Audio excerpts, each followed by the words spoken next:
तो फ्रेंड, हमारे चैनल में आप सभी का स्वागत है।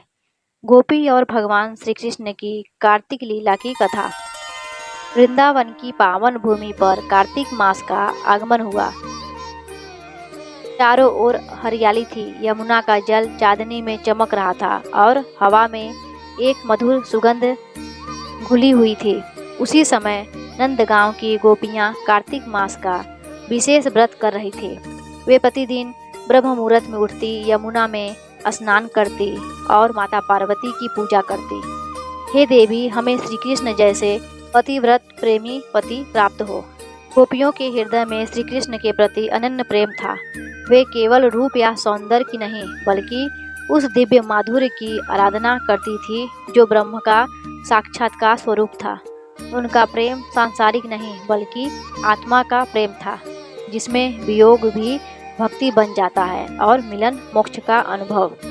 एक दिन जब गोपियां कार्तिक स्नान कर रही थी, तो श्री कृष्ण अपनी मधुर मुस्कान के साथ वहां आए। उन्होंने देखा कि गोपियां नदी के किनारे पूजा में लीन है। वे हंसकर बोले, गोपियों, तुम यह व्रत किसके लिए कर रही हो? एक गोपी बोली, हे कन्हैया, हम यह व्रत देवी पार्वती के लिए कर रही हूँ, ताकि हमें आप जैसे पति मिले। कृष्ण ने हंसते हुए कहा, तो फिर मैं तुम्हारा पति ही बन जाता हूँ, पर अभी यमुना तट पर तुम्हें परीक्षा देनी होगी। इतना कहकर उन्होंने गोपियों के वस्त्र एक पेड़ पर रख दिए और बोली, अब पहले अपने कर्मों का फल लो। गोपियां घबरा गई, पर उन्होंने समझा कि यह कोई साधारण बालक की शरारत नहीं, बल्कि भगवान की लीला है। वे बोली, हे कन्हैया, यह लीला आपकी है।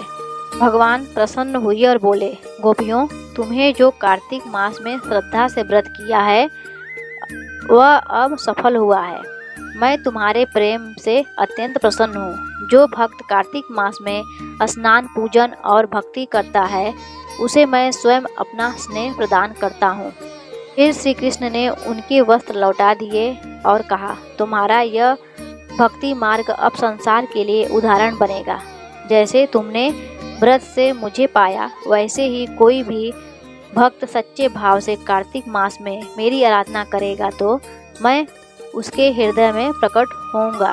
उसके बाद कार्तिक की पूर्णिमा की रात आई, जब चांदनी ने वृंदावन को रजत आभा से भर दिया। उसी रात श्री कृष्ण ने महान रास लीला रची। यमुना तट पर वृंदावन में फूलों की सुगंध और बीड़ा की धुनों के बीच श्री कृष्ण प्रत्येक गोपी के साथ एक साथ नृत्य करने लगे।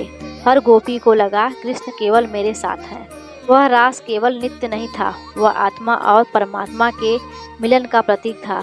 जब रास समाप्त हुआ, तब वृंदावन की हवा भी भक्ति से सुगंधित हो उठी।